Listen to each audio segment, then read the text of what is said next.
I kind of never had anybody to partner with, nobody to just challenge one another and work through things with.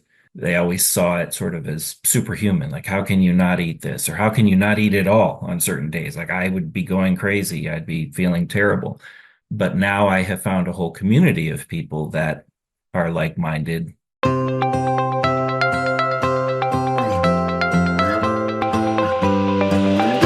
Welcome back to another episode of the Fasting Method podcast. This is Coach Terry Lance, and this is a super exciting episode because one, I'm joined by Megan Ramos. It's been a long time since we've gotten to do one together, Megan.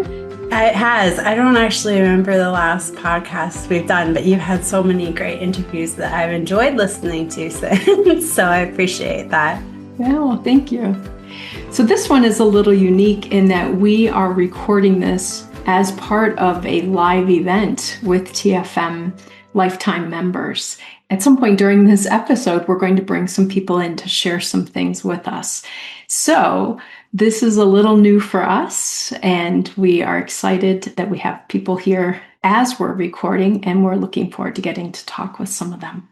Sounds good. I've always been a guest on live recording podcasts. This is my first time hosting. So thank you everybody for showing up today and participating.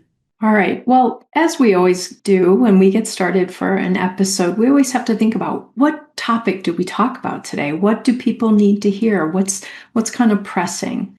And you and I discussed, Megan, the idea that what's been coming up a lot, I've noticed a lot with my clients and community members, is the theme about really making what we're working on in this journey a lifelong process rather than, a 6-month fix-it kind of program, that we're really here to change our lifestyle and be in it for the long haul. And so I wondered first if you and I could talk a little bit about how we have kind of transitioned into and maintained this as a long haul lifestyle versus something that we did for 6 months or 18 months. Yeah, absolutely. So many of you know I was diagnosed with type 2 diabetes around my 27th birthday. And then I had pre-existing PCOS and fatty liver disease from childhood.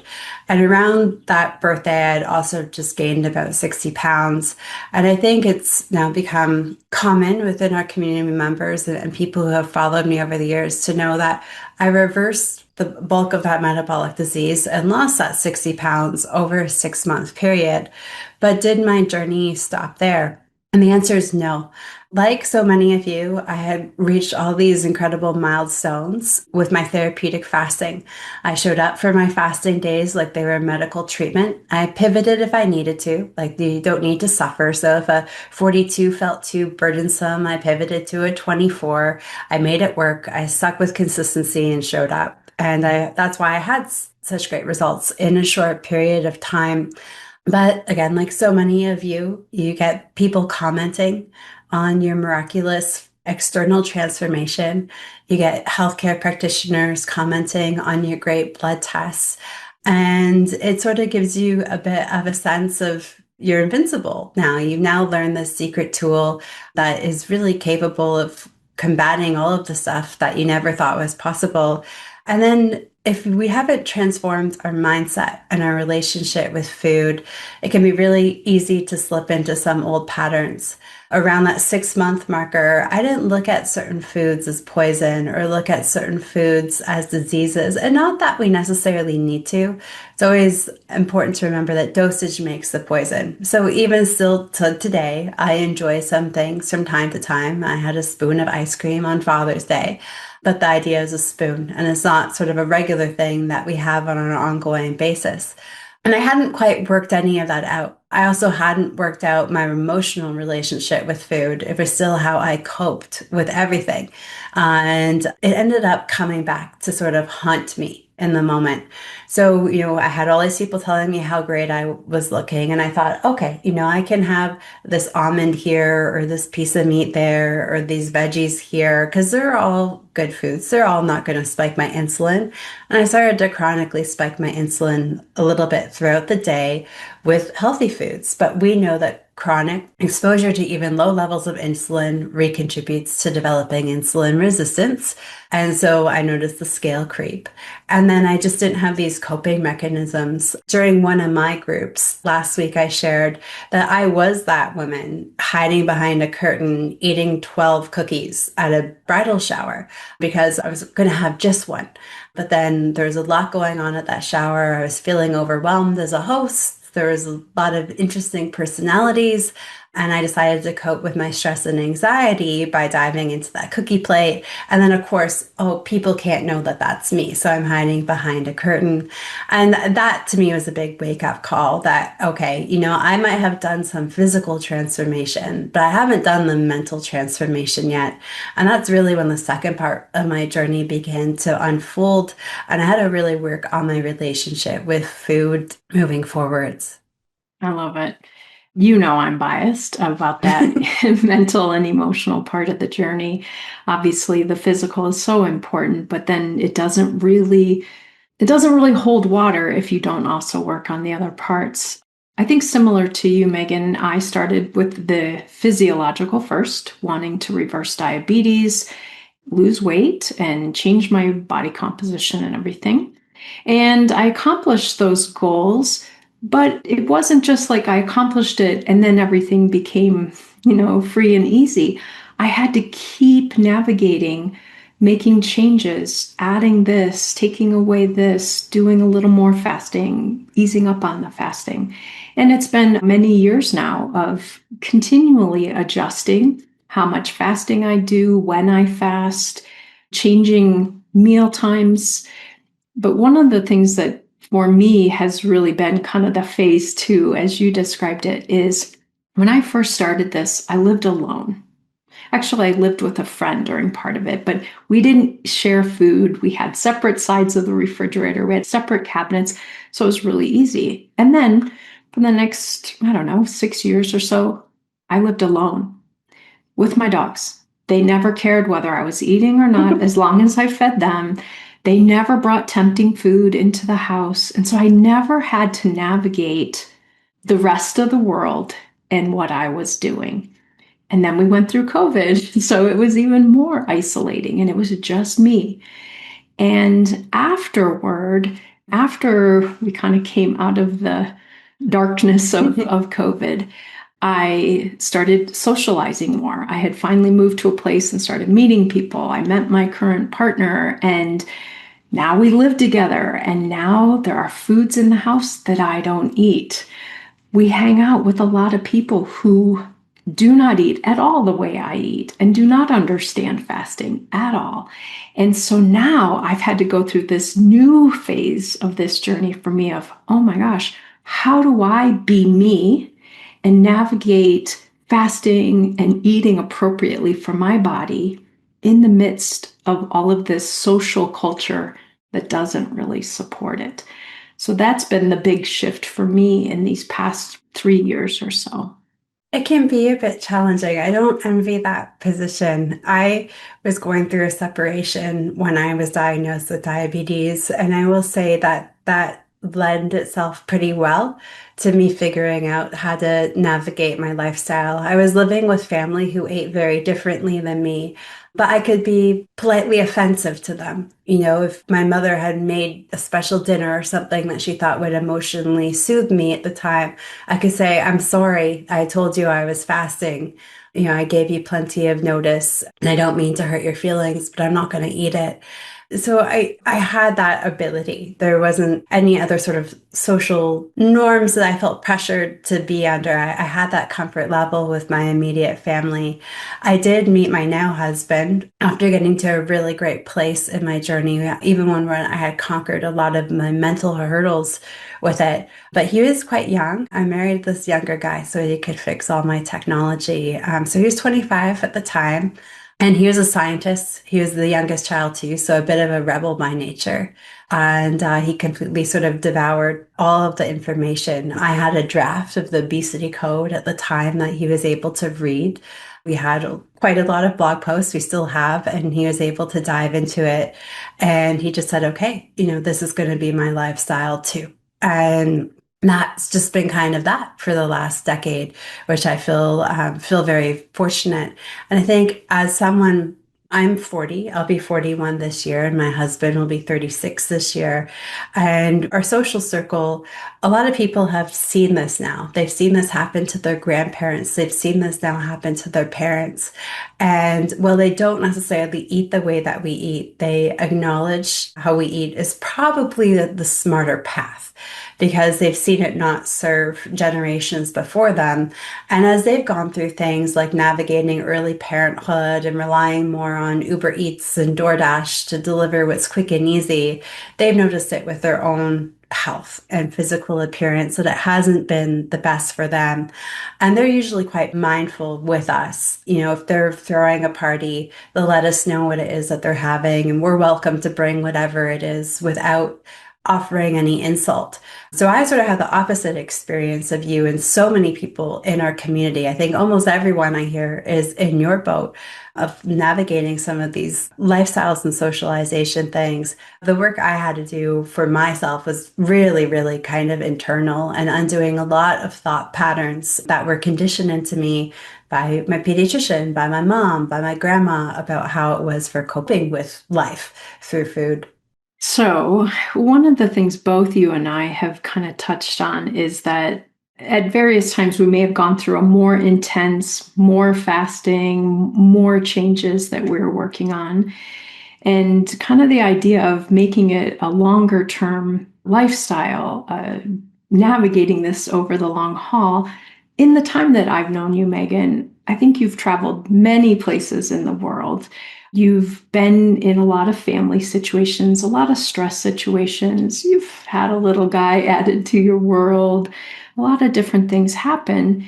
And so I wondered if you could talk a little bit about just how the foundation that you continue to evolve has helped you navigate all of those things. So it wasn't like, well, I did my health routine before, but now that I'm in Italy or wherever, I don't do that. Like, how have you kind of made it so that it's a part of how you navigate things? Well, a couple of things that sort of got me to be in this position was working on the metabolic health. It's really difficult to be able to have the mental faculties to guide you and create the skill sets that you need, or that I found that I needed for my mindfulness transformation, when my hormones are just raging out of control, constantly calling for food, constantly calling for bad food. A lot of us, we don't spend a lot of time talking about gut dysbiosis too, which pretty much everyone, including myself, walked into my journey with. And literally, you have like a bazillion microbes in your body asking for the wrong things.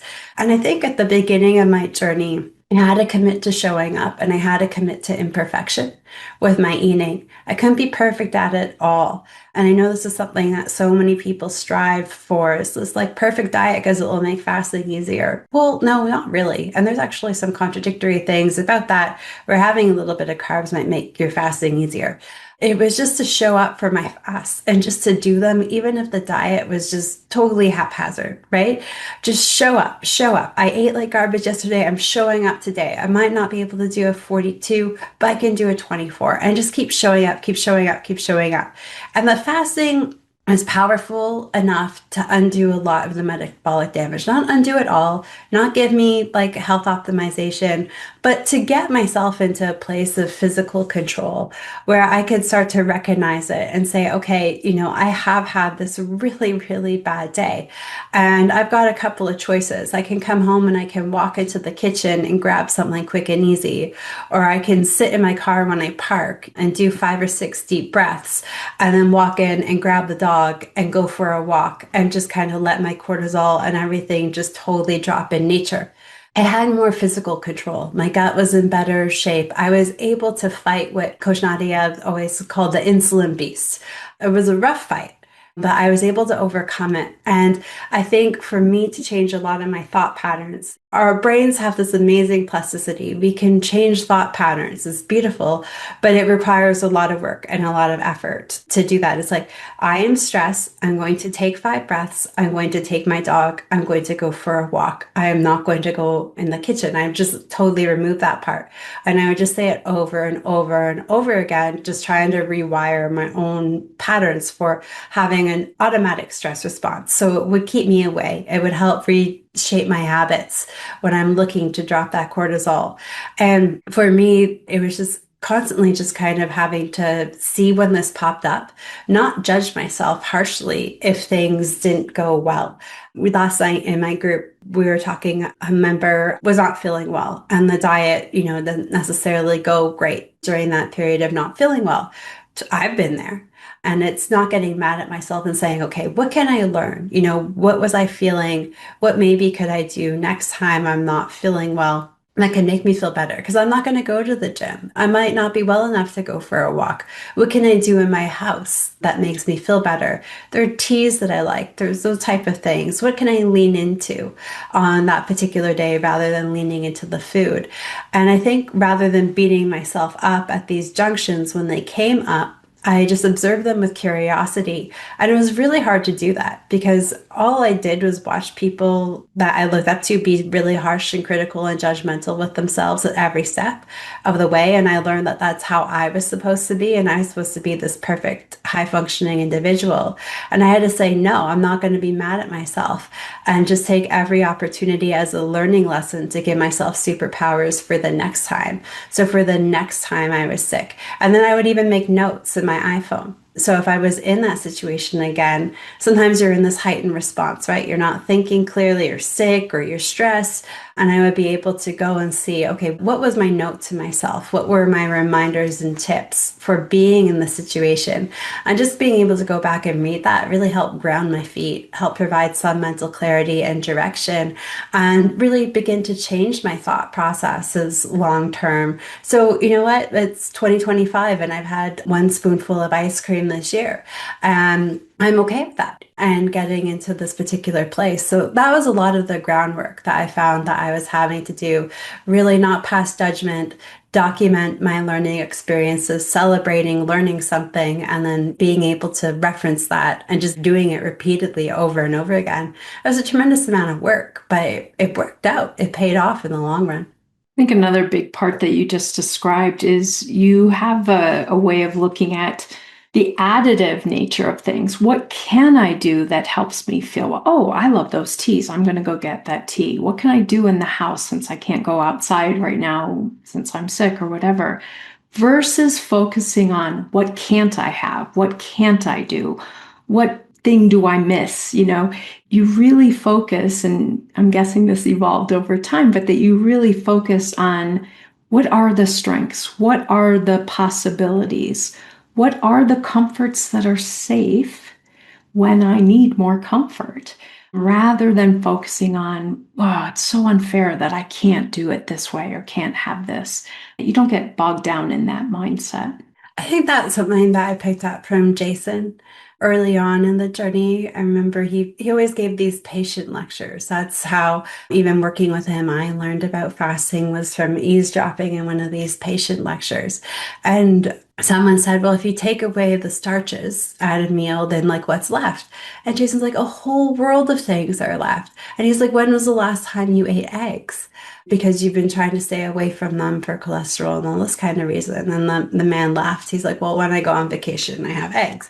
And Jason's like, you can have them every eating day now. Think of what you can add. Think of the world of colors, the world of different types of foods that you've either never really explored, or that as your plate was filled out with beige starch, or that you've just thought you couldn't have, and start thinking about what's out there. And I just remember feeling like that gentleman patient and being like, well, if you remove all the beige from my plate, what's left? And then just walking the produce aisle of the grocery store and seeing all the vibrant colors, and you just feel good. It feels nourishing just to pass through those foods at the market. I'm just counting the number of ones I had never even tried in my entire life at 30 years old. Kind of mind blowing, because it was most of everything I passed by aside from carrots and celery sticks. in the supermarket, and then just thinking about what can I add, what can I add, and there's just a whole world out there. But I think we're so ingrained to have sort of the opposite mindset, and so many of the materials out there about nutrition too is you can't do this and you can't add that and you need to remove this, and they don't really think about what you can add. Coach Andrea, she used to have the Instagram handle Crowded Out. And I never really understood what that meant at first. I was like, oh, we're all quirky and funny in our own ways. I didn't know. I didn't even know if it was a nod to low carb or nutrition at all. But she's like, no, you need to crowd out the bad on your plate with the good. And I was like, that's a really sort of brilliant concept. And she said that mindset is something that really helped propel her through the initial stages of her journey as well. Absolutely. I crowded out so many options when I was in Barcelona by eating more than a person should eat of Iberian ham. But it was really a great example of I could make travel work for me because it's part of my identity now, how I eat, what I value. And like you said, looking for the variety of foods that I can have and that they don't have to be the beige starches on my plate. So I can really relate to that as well. I was just thinking it might be a good time to invite some audience participation. As per our usual, Megan, I feel like you and I could keep talking about this for a long time, but I want to make sure we get some other people in here. We have got some transformative people in here, that's for sure. We have Sonia. Hi, Sonia. Hi, how are you guys? We're good. Good. Okay. Good to get to see you here. Yeah, I was like, how do I do a webinar? It looks a little weird. So transformative journey. So much. I know we feel so alone sometimes doing low carb and especially fasting. I started with low carb and then I came into fasting as part of it because you guys are all kind of lumped in a certain area of health and wellness and obviously through Dr. Fung's obesity pose. So what I have to do, because I'm a teacher and at school, everybody wants to celebrate with food. I always have to remind myself, I think, Terry, you say this is not my food. And I have to remind myself, this is not my celebration. It's just a tough thing, right? So there are birthdays all the time. There are celebrations all the time. So when is your celebration? And so if it's my birthday, I'm going to have my favorite, whatever treat, but I'll probably do it low carb and I'll probably love it. But it's my celebration and that's my time to do it. And if it's somebody else's, it's somebody else's. And I'll be like, no, thank you. It's hard to do, but the more you say this is not my food in your head, the easier it gets to say no, thank you.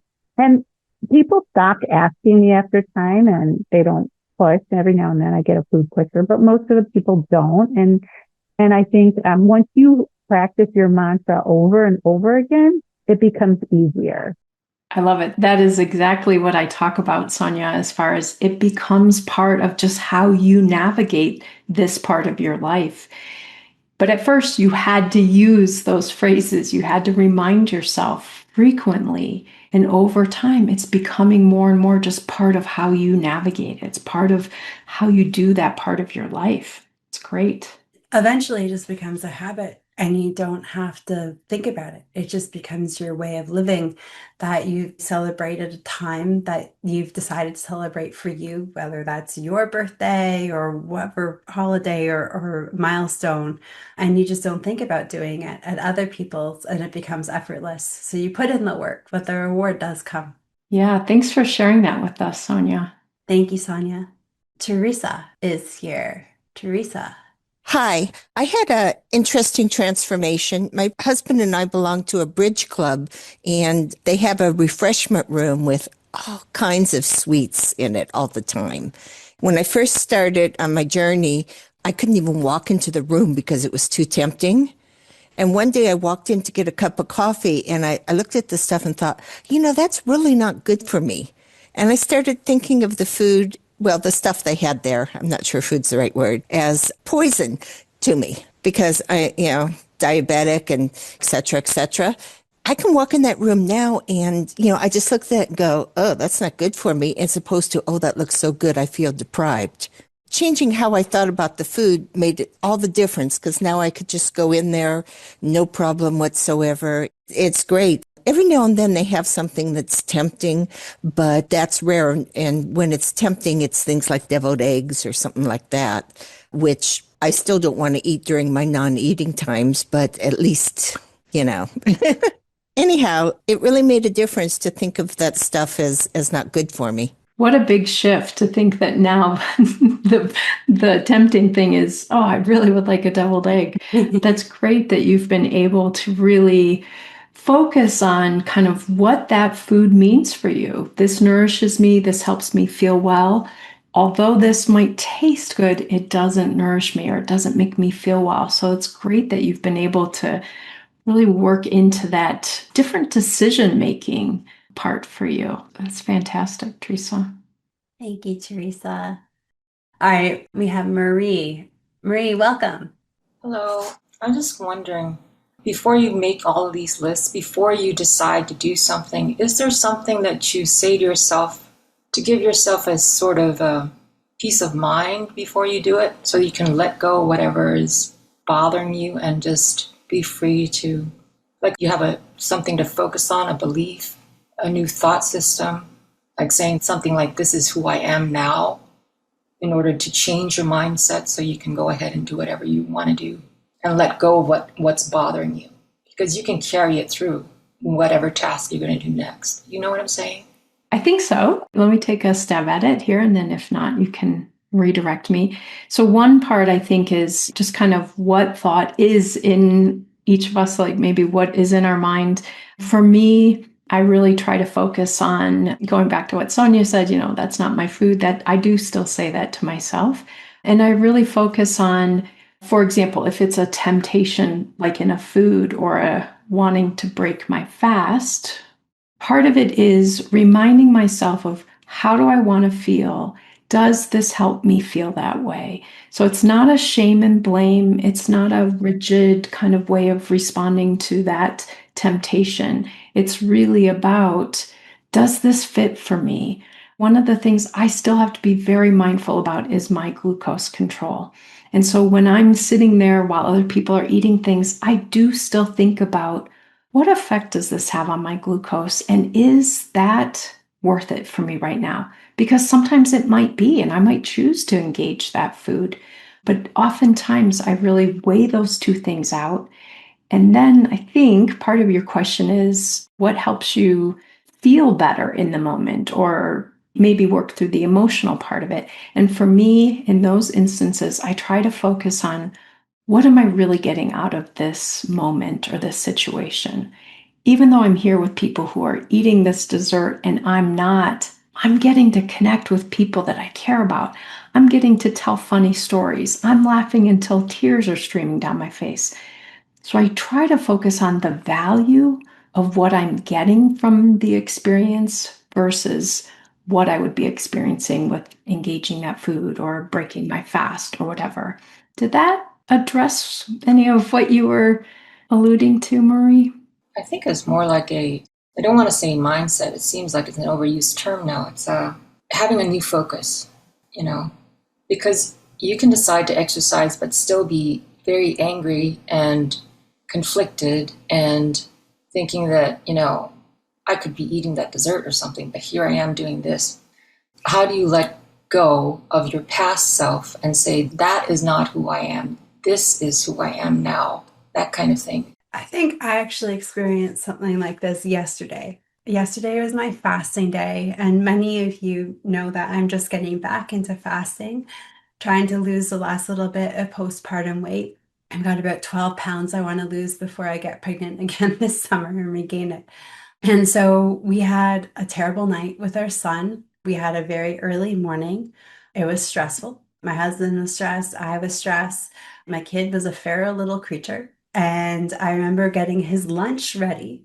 And it was exactly a type of meal that I would eat. He eats exactly what we eat. And I just thought, oh, I'm just feeling it. And I just trying to reason with myself why I should eat this meal. It will help blunt my cortisol and this and that and blah, blah, blah. And I'm looking at my CGM, trying to justify it like I would try to justify a new pair of shoes with nowhere to go. I was trying to justify eating this tri-tip, even though it was my fasting day. And then I just kind of like stopped at the counter. He was being crazy, emptying a drawer. And I just took a couple of breaths and I just thought, so much through my journey, I've just used the idea of wanting to like be a mom. But something that's happened to me since becoming a mom is like wanting to be a healthy grandparent. And on Father's Day, my dad didn't know who I was. So like wanting to be healthy for him. And it's just like, I don't want to go into this pregnancy 12 pounds heavier. I want to be able to lose it. And using that as motivation this time and thinking about, being that healthy grandparent. So my kid wants me around. I kind of dread, like when my dad wants to be around. Now he lives far. I don't have to see him that often, but he's so much more work for me when I could use a lot of relief right now. I don't have that. I want to be that for my son when the time comes for him. So really focusing, Megan, on, and this is hard because immediate temptation is right here and would provide some relief right now. And you're having in those moments to really focus on, what do I want in the long term? What do I want in the future? And will this decision get me immediate relief, or will it help me have what I want long term?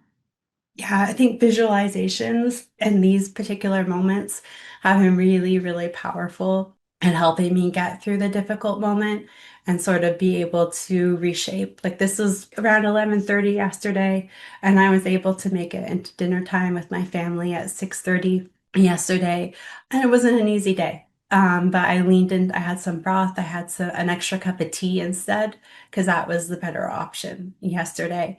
So visualizations have just been really powerful tools for me to help address some of these stickier moments in time. Thank you for sharing. Yeah, thanks for that question, Marie. I also think about the emotional response to food, and some of you have heard me tell a story 100 times, so I'll make it really brief, but a time when I was in an extreme amount of stress and tension, and my natural go-to was, I was at a Starbucks, I am going to get in line and I'm going to go grab that dessert. That was the first thing I thought. Even though I was in the middle of coaching sessions during the day, that was still my go-to thought in my mind. And I had to ask myself, if I eat this thing I'm in line for, what am I feeling right now? And I listed off, I'm stressed, I'm scared, I'm angry, I'm confused, I'm worried. And then I had to think, okay, if I eat this thing, which of these feelings are going to feel better? And I realized none. They were all still going to be there because the reality of what was happening was still there. Plus, I was going to add a couple more uncomfortable feelings. I was going to feel like I had betrayed my body. I might feel guilty or whatever. So I sometimes still think about that when I'm having to make these complicated decisions.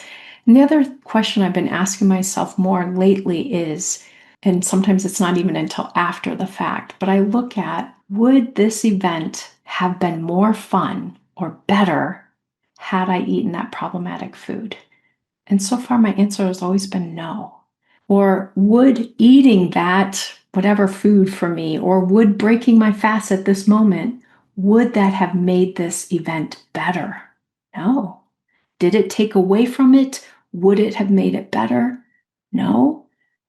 Then I feel really good about that decision. So sometimes just doing that perspective of, will this enhance the situation for me versus, like Megan said, will making this decision enhance my longer term vision? We have Alicia. Hi, Megan. Hi, Terry. I just wanted to share just a little bit about my transformation journey. And I think we're always continually being transformed. I don't think I'll ever get to a point where, that's it. But I'm in the midst of transformation. What led me to the fasting method began during the pandemic. 2020, I read the obesity code. But at the time, I was healthy, fit, working with a trainer. So I shelved it, moved on with my life, and didn't really apply any of the principles. Now, fast forward 5 years later, 4.5 years later, gained a lot of weight over a short time after a stressful move to a new state, doing what I thought was healthy, 3 meals, 3 snacks. I thought it was all very healthy. I had no real idea like what the damage that was happening to my body, like with the insulin, even though I'd read the obesity code, I think it had all gone out of my mind and I'd forgotten it. Then November 2024, I came across the podcast on Spotify and I probably ran through every episode in probably like a week. I just did not stop listening. And then it just all started making sense. I was like, even though I was following this diet that I'd gotten from the trainer, with the changes in my body and my hormones, and now dealing with perimenopausal symptoms, I'm like, this is probably what's happening. So I started practicing TRE, 3 meals a day. And then the weight started dropping. And then you guys joined the fasting method in January and then started, applying fasting. And unfortunately, I couldn't get into the longer fast very well, but I practiced TRE and did some 24-hour fast and then started seeing results. But not just the results. I think going to the meetings, especially your mindset meetings, which Terry has been super helpful in shifting how I think about weight loss or fat loss, as Megan says, and how I think about eating and fueling my body and healing and just this amazing sense of control that I have total control. For me, I'm an information junkie. So yes, I can read a million books, but until I start putting things in action, it really doesn't matter how much information I get in. And so I told myself, let's not focus on getting more and more information, but instead just put it in the daily actions. So yes, you can't do long fasts right now. Focus on just eating your 2 or 3 meals. Absolutely no snacking. Since November, I do not snack, and maybe that's my new identity. I am not a person who snacks. Even on a recent road trip with friends, everybody had snacks in the car, and I said, no, thank you. No, thank you. My friends were understanding. At first, they teased me. They're like, oh, she's now skinny, so she doesn't want to eat. But it was really just a relief because I never could say no to snacks, and to find that I am a person who can now say no to snacking. It's just been super, super encouraging. It's motivating because seeing that change in myself, I'm like, we can go on to do bigger and better things. And even now working in the nutritional group with Megan to be able to complete my first 60-hour fast, I'm like, whoa, okay, I can do this. So just going through this whole program, I'm still in the midst of transforming. And I think this again is a lifelong thing. But going through this has been really empowering. And so I did want to say thank you. The work you guys are doing, it's really amazing. Thank you, Alicia, and congratulations. You've had a really cool journey. And I love your idea of just simplifying the information and just doing what you know that is right. So you've put together some tools from the toolbox of information. You said, okay, I'm going to pause there and avoid information overload. And I'm going to focus on these few tools to help get me started. And you've had some really stellar results since beginning. So congratulations. A lot of people get analysis paralysis from over information and just trying to do everything right off the bat. And this is something that Terry and I, we preach about. Like, take the training wheels if you need them, use it. Like, let's just get going. Let's get some good habits going. Let's get the metabolic health stuff going, because then it'll get easier. And it will just continue to get easier down the journey. And then we can get more nuanced with stuff as the time is appropriate. Let's bring on David. David, welcome. Hi, thank you. Yeah, as I was sitting there listening to others and thinking about my own story, I thought it would be nice to share, and I think it fits in with what you guys are talking about too. I first got introduced to low carb as early as 2003, 2004-ish, where there was really seems like nothing back in those days. And then in the mid 2007, 2008, I started seeing some books about it. I tried it. It worked amazing for me. I lost all kinds of weight. But at that point, and for many years to follow, it just was a magic diet, basically. I started intermittent fasting and things too. And if I wanted to lose some weight, I knew I could do it. I knew how to do it. I knew what my body liked, and I would go to that when needed. But then I would slip back into my old patterns, and guess what would happen? It'd come back. That went on for a long, long time. I never kind of let myself go too far because I knew what worked for me. I could kind of go back to it as needed. But I think the part that really was transformative for me was finding the community. So finding TFM, and that's why I'm a lifetime member, because this isn't a diet. This is a lifetime lifestyle change. Through here, I have found my accountability buddies, and I found my people. And it just makes such a big difference. I mean, in the past, I would talk to people like they'd see the changes in me. Wow, that's amazing. But I could never do that. I kind of never had anybody to partner with, nobody to just challenge one another and work through things with. They always saw it sort of as superhuman. Like, how can you not eat this? Or how can you not eat at all on certain days? Like, I would be going crazy. I'd be feeling terrible. But now I have found a whole community of people that are like-minded. And I continue to learn through, all the different sessions that Terry talks about with the emotional aspects of my challenges and the mental and just sort of the habits that I have. So yeah, for me, like Alicia just said, it's an ongoing process, but I feel like so much has been gained through community and through that accountability and just finding that like-minded community. It has helped me to not treat this like a diet. It's what I do. It's who I am. Thank you for sharing that, David. All of that. I think you really emphasize the importance of community, being here, attending meetings when you can. For some of us, it's doing coaching, working with one of the coaches at TFM, getting people in your life that you can reach out to, whether they're people who are already close to you, friends, family, or people you had never met before, but you develop this tight bond with. So really appreciate that. And of course, I love that you focused on it's really part of your identity now. It's not this thing that you do sometimes. Megan talked about being a mom. You don't get the choice to sometimes be a mom. Like, you don't wake up today and say, will I be a mom today or will I not? It's part of who you are now. And I think that's true about us in this journey. Am I someone that's going to take care of my body today, whatever that looks like? But does it mean I'm going to be fasting today? Does it mean I'm going to be fat fasting? Does it mean I'm going to be eating 2 full meals today? And what food? Once it's part of your identity, it's really not a painful choice. It's not a difficult decision anymore. So I love that you highlighted that, David, that this is really part of how you navigate your life now.